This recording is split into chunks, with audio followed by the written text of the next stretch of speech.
ask the represented parties if Uh-oh.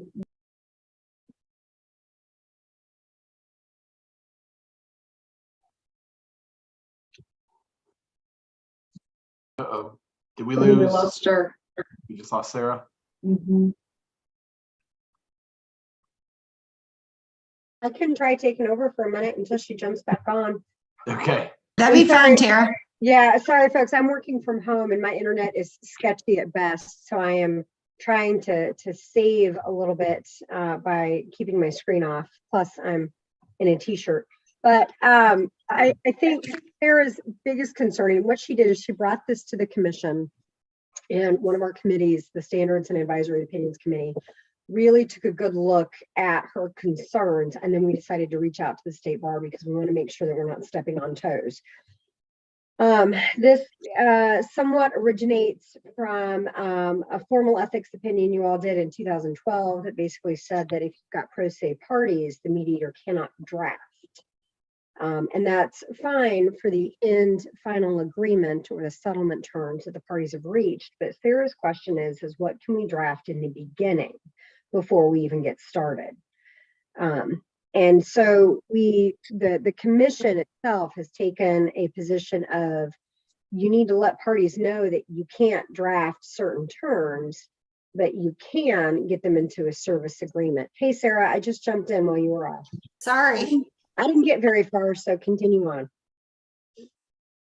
Really, the issue is what the mediator is able to do in terms of helping establish what the parameters of the mediation are going to be between pro se parties. When you have represented parties, I usually have the lawyers, if they want to have confidentiality or some other structure in the mediation, I have them draft whatever that's going to be.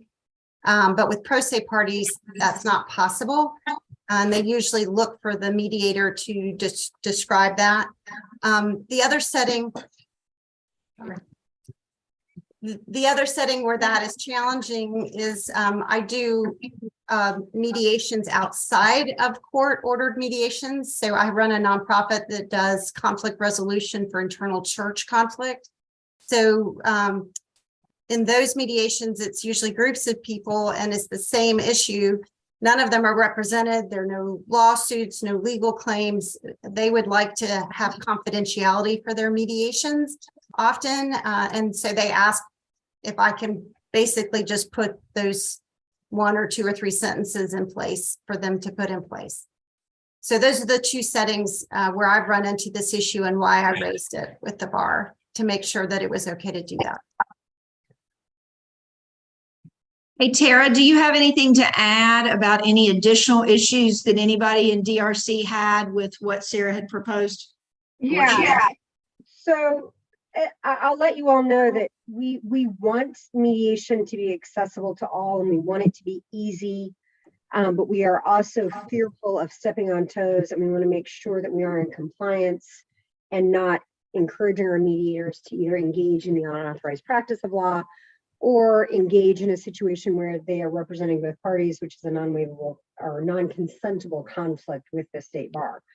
So we want to promote the ability for mediators to work with pro se parties, but again, as long as we're not stepping on toes.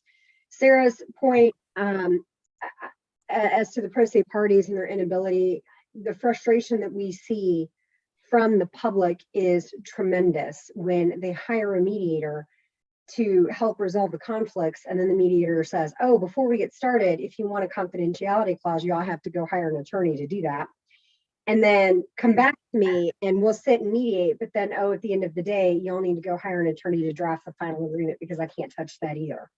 So we're trying to look at possible ways to maneuver through at least the front end to be able to get parties into a situation where they are agreeing upon what terms that they will proceed through the mediation with. And we don't necessarily see it as a conflict between the parties because they're both agreeing to the terms that they're going to move forward with to mediate the terms that they are at conflict with. I'm not sure if I explained that very well. Brian, you may have a better handle on this. No, I think you did. Okay. So a few of the ideas that we potentially had when we took this through the first round was Trying to use some type of boilerplate language, but the question would then be who's going to house that language. Typically, a confidentiality provision is very basic, but I'm pretty sure that the DRC is not going to want to take responsibility for the legality of that phrase. If we put it on a form, that could be a possibility. And Gina, I know that you and I have talked about forms and where they come from. All the forms the DRC creates or the AOC creates on behalf of the DRC, they all go through general counsel at the AOC. So that would help provide insulation. But I think one of the things that we were kind of tumbling around with is it possible to create a very generic basic form that could be made available to pro se individuals walking into a mediation that provided the simple terms of how the mediation will proceed. Sarah, anything you want to add to that? No, I think that's good. And I think Tara's right. We're talking about very simple stuff. Like we agree we're not going to, nobody's going to record the mediation, particularly now with Zoom mediations.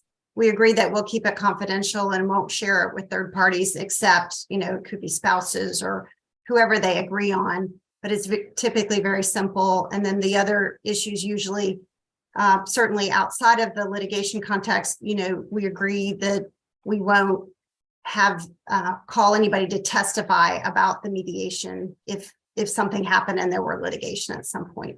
It's typically those three very basic things. And those are already things that mediators under the standards are generally required to raise with the parties at the beginning. So it's very hard to raise those issues and then not be able to, it would be hard to raise those issues and then not be able to help parties put in place what they want. Typically as the mediator, I'm not telling them what they need to do. I'm letting them choose. But it is very frustrating if we can't put that in place. And in my opinion, the concern would be that, you know, represented parties can get a better standard of mediation that pro se parties wouldn't be able to get. And to throw one more thing out there, for those of you who are not very familiar with the mediation programs that the commission operates, we have 5 specific programs that we have enabling legislation that allow us to certify and regulate mediators for. Gives the Supreme Court the power to adopt and promote rules and standards regarding those programs. So we certify mediators, and if they are mediating under a court order, then the rules apply. All mediators are bound by standards 100% of the time, though, regardless of whether they are mediating under one of our programs or if they are doing a voluntary mediation. So a lot of the work that Sarah does in working with these religious organizations, those are not court cases. So while the rules don't apply to her or the legislation that provides for you will not call the mediators testify and you will not record this, those rules don't apply, but the standards regarding confidentiality for Sarah as the mediator do apply. So it's almost a tricky situation where mediation, as far as I know, in North Carolina is somewhat unregulated. Unless you have specific legislation, you have no governing rules or overall governing body. And as much as I love Sarah and want to keep her as a certified mediator, we have talked about the fact that she may be more successful if she decertifies and then is no longer bound by the DRC's standards of conduct. But what it doesn't do is it doesn't help her situation with the state bar and trying not to represent two parties that have a non-consentable conflict walking into the mediation. It also wouldn't help the public for us to lower the caliber of folks who are doing this very important access to justice work. Yes. Okay, Brian, take it away.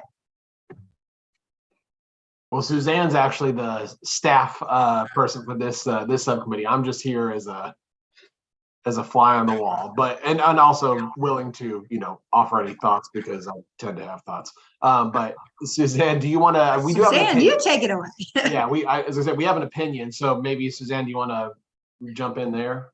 I thought you wrote that, right? Well, yeah, but I mean, I can just kind of go over. You saw, everybody on the ethics committee saw, and I believe Tara and Sarah, did you receive a copy of the materials from our last meeting, or the ethics committee meeting that had the proposed opinion in there? I don't know if you all.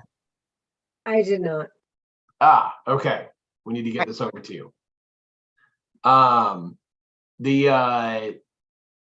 So there's a proposed opinion that was introduced alongside this inquiry at the October 2022 ethics meeting. And it's, it basically describes this scenario that Sarah and Tara have set up, and concludes that yes, a lawyer can draft these kind of, I guess that I think Tara referred to as a service agreement, the terms of mediation for everybody to participate in. That effectively it's a limitation, it's a limited representation. Under 1.2, Rule 1.2 does allow limited representation as long as the limitation is reasonable under the circumstances, and this opinion concludes that this is reasonable in that regard. It also addresses the general notion of, the conflict that's generated, because you do have, and I think that was something, just for background, when Nicole and I have talked with Tara and Sarah before about this, that, there's the question first about whether or not this could be done, or if the bar would have a problem from the UPL perspective with non-lawyer mediators drafting terms between pro se parties that are trying to go through mediation. And that was something that we did say that we felt like if you're effectively drafting a legal document that can be enforced against another person, then that's the practice of law. That's a legal document that somebody's creating that affects someone's legal rights and responsibilities. And so we didn't feel comfortable saying that a non-lawyer mediator could do this. But then when it came to a lawyer mediator, of course, they're authorized to practice law, but it still presents this conflict where you have two parties on opposite sides of the V, so to speak, that the lawyer is drafting something for. Of course, this isn't exactly representation of both parties on either side of the V. This is drafting the terms of this mediation that would allow the parties to participate in the mediation. That really is kind of a requisite for an effective mediation, that the mediator says, I'm only going to mediate this matter if you all agree to confidentiality, to not recording, and so forth. The just essentially embodying the general rules that mediators have to themselves follow. This is imposed on the parties. And so, it's that thing that, I guess, without the ability to draft that document that would be signed by the parties and, in theory, enforceable by the parties. This isn't just a promise, like we promise to be on our best behavior. This is actually some type of document that the parties do sign. So it becomes a potential conflict issue, but the opinion goes through and effectively says that, this is a consentable conflict, that representation of these, limited representation of these two parties is possible because lawyers' services in this very limited capacity really aren't, I guess, negatively impacted. They aren't compromised for either side. You're drafting, or you're really almost representing or drafting a document for the benefit of the mediation itself, more than just the parties. And so that's where the opinion reasons and concludes that, yes, a lawyer who's mediating can draft this type of, I guess, kind of terms of participation in a mediation.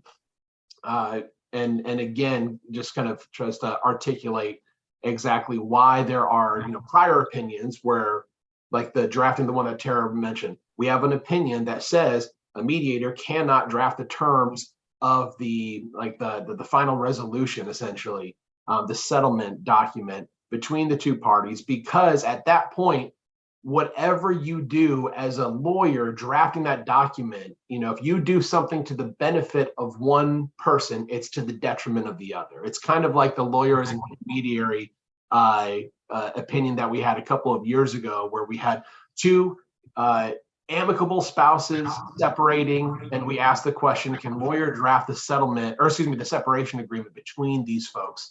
And we ultimately said no, because lawyer, as you know, as fine of a situation as this may be, if you really have two folks that are willing to just part ways and they just want to hire one lawyer, the lawyer is put in a position where what they do that benefits one person and how they advise on carrying out the wishes of one person is to the detriment of another client. And that concern, which I think serves as the crux of the notion of a non-consentable conflict, that isn't here in this scenario. Really, anything drafted is applicable to both parties. It's not going to be more or less beneficial to one party over the other. So that's where the opinion comes out, and that opinion, like I said, it was in our materials for the October meeting. I believe they were sent out when they composed this subcommittee. So that's kind of the discussion, I guess. Now I don't know if subcommittee members want to talk about if they've read through that opinion, if they agree with the opinion. Are there tweaks there? Is this something that maybe do you disagree with the conclusion? Should lawyers not actually be permitted to do this? I think that's all on the table for this subcommittee's discussion and ultimately the ethics committee.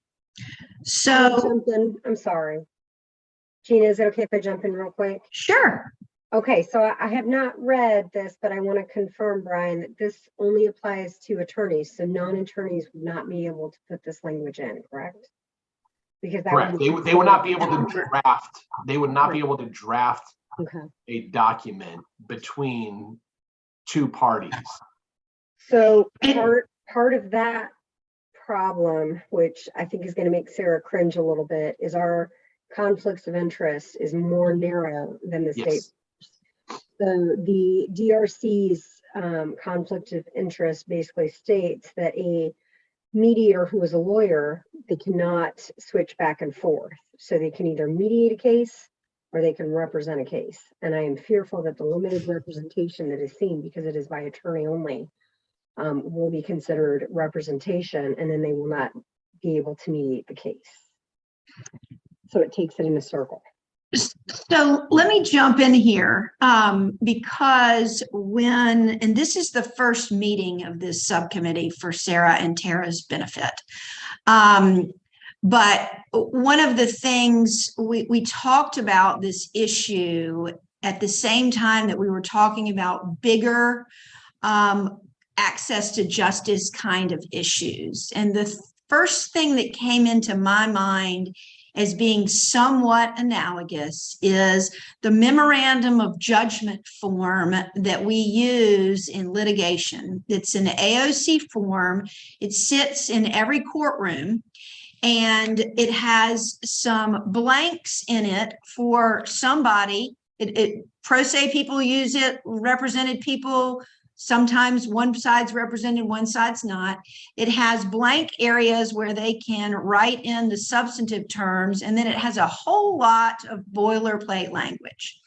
And so the way I got to, because this smacks to me of something that needs an AOC form, we call it a mediator services agreement. It says, we want to mediate, we want to resolve this conflict, whether the mediator is a lawyer or not, doesn't matter to us. But we want these three rules: confidentiality, nobody can testify, no recording, whatever the rules are. And it felt like it was housekeeping and sort of rules of a game before the whistle blew and you started playing it. And so I reached out to the guy at the AOC named Paul LaChance to ask him, how does something become an AOC form? And, and then he wanted to know a little bit about why I was asking. I told him, and he said, you need to talk to Tara. And I'm like, well, actually, this is Tara's issue I'm calling you about. But in any event, my concern with what we're doing here is that we're giving lawyers guidance and permission. We're telling them a little bit about what the limitations are, but I feel like it's going to be wrote with problem for people taking a liberty that we didn't intend for them to take, because this is coming from all well-intentioned people are doing this work. And with access to justice, we want more people to do this work. So I'm hoping that we can not only adopt the yes, you can do it, and here's how you do it, but that we can also, and maybe this is, we're not supposed to be doing this stuff, but we can nudge the people at the AOC and the Office of General Counsel there to turn this into a mediation services agreement that's full of boilerplate language that applies in all mediations in North Carolina, period. So that's my only additions to what you've concluded, Robert, Brian, and Suzanne, in your opinion. I think that's great, Gina. I'll just kind of voice that. I think it's great that you reached out to AOC, because I think that's one of the primary options here in my head. And I know we talked about that, Tara and Sarah, back when we were first discussing this matter. Is there something that some boilerplate language, and like you said, Tara, is it housed by DRC? And there's some hesitancy around that. But if it's an AOC form, is that something that then, I think when you have a form, it opens it up to the lawyer mediators as well as the non-lawyer mediators, understanding, of course, the non-lawyer mediators, they can't necessarily advise somebody on, well, exactly what does this mean and how does this impact me and so forth. There's a fine line there, but we recognize there are non-lawyer mediators, and so if they have this resource to say, listen, I will go forward with this mediation if you all fill out AOC form, 913, that sort of thing. I think that's great. Tara, to your point, and perhaps, like, I understand the conflict issue being more narrow under the DRC's rules. I guess that's one of those things that I understood previously, the concern being not so much the DRC rules as much as the opinion that the State Bar had on drafting the settlement agreement or the settlement document, that was the limitation. And I think it was a limitation. This proposed opinion, this analysis kind of creates a bit of a carve out, not really a carve out, but just kind of distinguishes, I should say, between drafting something after the fact versus drafting something before the mediation, and tries to articulate that difference there and why the answer is different for the before than the answer for what you do after. So if that's still something where the opinion runs up against the DRC rules, then I guess that's, we don't have the authority to impact the DRC rules, but I guess that would be something that you all would have to look at as to whether or not this opinion would enable certified mediators to do exactly what the opinion is saying they can do. So I ultimately, I guess, I want the opinion to be helpful if that's the way that the subcommittee wants to go, and the full committee and the council for that matter. But nevertheless, I guess I'm not sure where we want to start here as far as, do we look at the opinion? Subcommittee members, if you think the opinion's analysis is incomplete, wrong, correct, what have you, and I don't know if having a form having a form would change, or at least would impact what we write here. And so I don't know if that's something, Gina, if you got a sense of, would they actually be interested in this, and is this opinion not yet ripe, if there's really a potential form coming through AOC. So, right. I mean, I agree with that. And so I got from Paul, I got the impression that they were not going to be interested in it unless and until the DRC was interested in it and the two organizations were on the same page about what would be helpful. And so I think that what makes sense to me, I mean, I think we're absolutely going in the right direction. It might just be that there's a broader and yet more simple way to tackle it, but that we would have, the State Bar would need to be on board with it, as would the DRC. That's the impression that I got. Okay. Well, Tara, what say ye? Is this something that the DRC would be interested in? Absolutely. I think that it would be incredible, and I love the connection to the memorandum of judgments, because we use those, or encourage mediators to use those all the time when they're working with pro se parties, because they can take their mediation terms and just walk into the court and say, "Judge, staple this to the MOJ," and it is so. I think that the AOC is going to be cautious on how the form is used. The only concern that I have is drafting the language to make sure that it is not mandatory, but opt into those provisions. That way it can be used outside of our programs. So the AOC would be more than happy to say, here are the terms that we're going to use for pro se individuals who are mediating under the court order programs. But I would love for it to be any mediation, including voluntary mediations that may be entered into even outside of the courts. I have just sent an email off to Paul, because they like to put things on hold during e-courts, and we've got a few forms that we've requested changes on it. They are not going to correct anything that comes down from the Supreme Court or rule change. They are happy to correct. So I'm asking him what the timeline is if the State Bar and the DRC come up with a form for them to run through council. So as soon as I get that information back, I'll send that to you.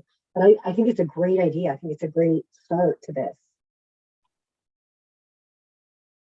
Well, then, practically speaking, subcommittee members, I would, I guess, suggest that, maybe, because if this went through, I think it would impact the opinion.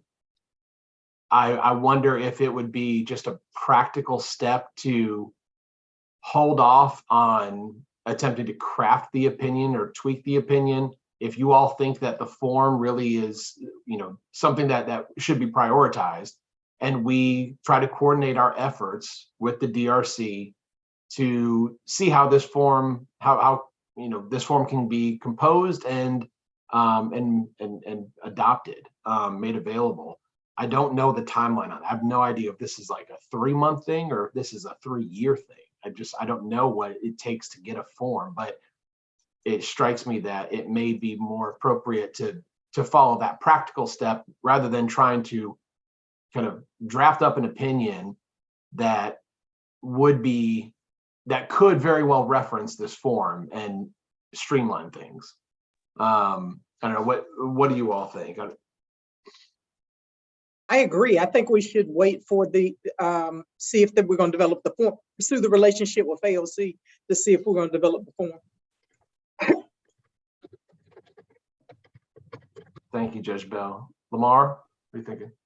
Yeah, I agree. I think the analysis and the opinion becomes a lot simpler if it is, to your point, Brian, does AOC Form 913 comply with the rules of professional, create a non-waivable conflict of interest, or however you phrase the question. But it becomes a lot simpler question to answer if you've got something in writing on paper to look at, and it becomes a lot easier ultimately for lawyers to follow if we're just answering the question on a more limited basis, looking at a specific form. Yeah, I agree. And I think it outlines more clearly the specific things we're talking about being able to include in this kind of limited representation. So that makes good sense to me to track the opinion with a form if we can get that reached with DRC.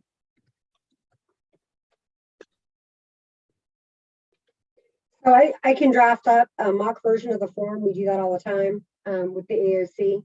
And typically, I mean, working with Paul, they are really good about moving things through quickly. He has his own forms committee, and everything goes through general counsel. But in the past, we have submitted a request for a new form and had it back within a couple of weeks, approved by all committees and council. So it really depends on what they have on their plate. They're pretty good about it. My only concern is their willingness to implement the form because of their work with e-courts. But as soon as I have an answer on that, I'll let you all know. And Tara, is that just because the e-courts thing has been such a albatross? Is there a connection, or is it just because they're too busy to deal with anything else because that thing's about to kill everybody? All of the above. So I'll give you an example. We put in a request to change our petition to waive the mediator's fee form 2.5 years ago.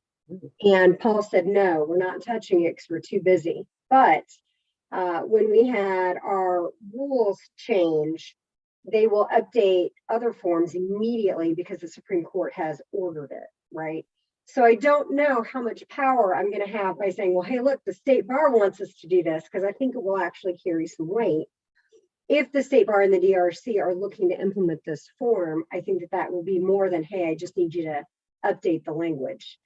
So I'm hoping that he will take that into consideration and say, yes, we'll go ahead and do this for you, especially since, so we have the power to create DRC forms right now.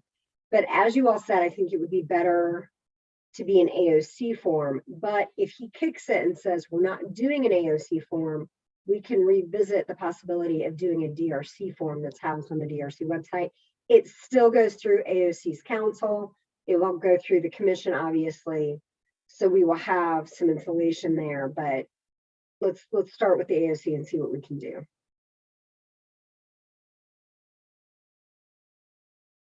Yeah, I think whether it's an AOC form or a DRC form, I think the tension that some of the rest of us are dealing with here is, although we are trying to stay in our lane, and you do bring a question to us that does deal with the unauthorized practice of law and conflicts of interest, which is our lane. It's also overlapped by a lot of other related tangential issues concerning mediation, which is not our lane. So I think a form would help us too, to better weigh in on issues that are our lane, so to speak. Amen. Okay, well, then it sounds like the subcommittee is in agreement that we'll try to coordinate efforts with Tara and Sarah and really through the DRC to see how this form can get composed and through AOC. That seems like that needs to, or if that happens, that will make this opinion much clearer. And so with that kind of practical goal in mind, we'll hold off on moving forward with an opinion at this time. I think, Gina, you could report at the ethics committee that this is kind of the direction. And Gina, again, thank you for reaching out to AOC. I think that's just such a practical step, and I think it's great that we've got those wheels moving. So we can just report on that. And I think this is one of those things that it probably would be helpful. We don't necessarily, this matter will stay in subcommittee for another quarter, or that could be the request from the subcommittee to retain this.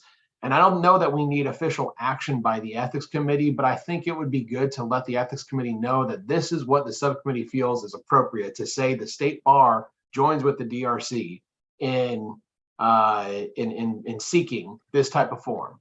And I think if we can get, either, like I said, I don't know that it's official action. I'm going to inform the officers about this, make sure that there's nobody that feels that it's an inappropriate thing. I cannot see how that would be the case. I think everybody can see how this is a beneficial thing to everybody, but I just want to make sure that we inform everybody when we're saying, the state bar is joining with DRC for this form pursuit. I will just advise everybody and see if anybody has any objections. But we can make that report next week at the full committee, and Tara will be in touch to see how we can coordinate. Can I ask one quick question? You said that you were going to send us a copy of the opinion that you all were floating around. Yes. Would you be okay if I shared that with the commission, or would you prefer that I hold off on that? We have a meeting on the 27th, and we meet every 3 or 4 months. So this opinion, I think, for one, it's a public document. Okay. So there's nothing that I could say of don't share it. I think I would just suggest sharing it with if you want to share it after reading it, with the caveat that this was a draft opinion based upon the initial inquiry, which is kind of in the process of morphing, right? So with that kind of qualifier, then I think it'd be fair to share. Oh, absolutely, I would put that in there and let them know that we're considering options. We may get some really good feedback from some of the commission members as well that may want to, and I'll share that with you all. That'd be great. If they do get additional opinions. So, perfect. Is that okay with you, Chair Morris? Yeah, I think we're on the same page here. We want to encourage this process We want to protect lawyers who are willing to do it because they're doing God's work. And it's helping with our big access to justice push. So it's a no-brainer that we have to try to figure out the best way to make it happen. And if it's simplifying it and having this, AOC bless it and send out a housekeeping mediation services agreement form, then boom. If that doesn't work, then I like plan B, which is what we've already done. And I think it's up to the members of this subcommittee to talk about it once we've reviewed it, if plan A doesn't work, and then come up with what we're going to advise lawyers to do with respect to this issue. I didn't have many, if any, tweaks to it. So, that could be our January or February meeting, could be to come back to this if we hit a dead end with AOC between now and then. Sounds great. Gina, may I say two things? Yes, ma'am. The first is, thank you so much. When I came onto this call, as you could tell from when I was first speaking, I had no idea you had made so much progress on this issue.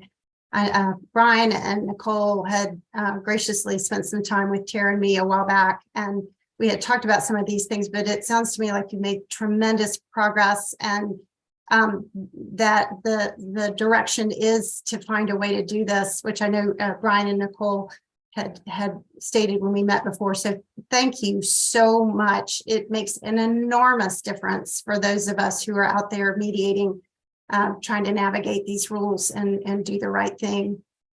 The second thing is, I do want to make sure that we keep somewhere on the docket these non-lawsuit mediations. I really believe this is the future of mediation, and the value of essentially continuing relationship mediations to help avoid litigation from even happening on the front end and solving things before they become larger claims.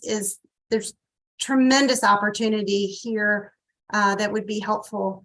And so I want to make sure that if we have a form, that we also, people like me, also know how to handle these non-litigation settings.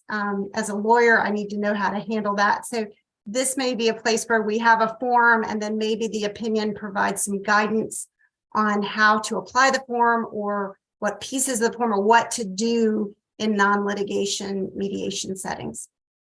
Thank you. So that might actually be a different inquiry. If the inquiry that we have right now is how do you set the rules of the road in advance, you might be asking a follow-up step, which is how does that process get implemented? And I will tell you that almost all of our committees right now, it seems, are addressing the issue between the tensions that we're feeling about wanting to give the public greater access to justice and controlling things so that they don't go wild on us. And so we're all, Brian and Suzanne are probably going to be so tired of that topic this time next year. So I think the whole year is going to be devoted to trying to help figure out these problems. So we get it, and we're going to do our best to figure out a way to make it work for everybody. Thank you so much. I really appreciate it. Sure. Does anybody else have anything else? Suzanne, you've been mighty quiet, uncharacteristically. I'm just taking it all in. It's interesting, and I feel like the form idea is great. I'm so glad you thought to reach out to somebody and get that started. It's because if y'all could know, I don't know how many actual trial lawyers are on this call, but that MOJ form has been the greatest, literally the single greatest improvement in courthouse operations in my 30 years. Without, it doesn't even have parallel. So that's why I was like, okay, this is analogous to that. Let's figure out how to make it work. Yeah. But anyway, okay. Any other business, anybody? Appears not. So we will punt at the state bar meeting, but we will let them know that we've done some homework. We've talked to some of the stakeholders on this issue, and we're going to figure it out hopefully in the next couple months. Sounds great. Thank you so much. All right. Happy New Year, everybody. All See right. most of Thanks, you y'all. next week. Thank See you so much, everyone. Bye. Brian, are you going to stay on the call?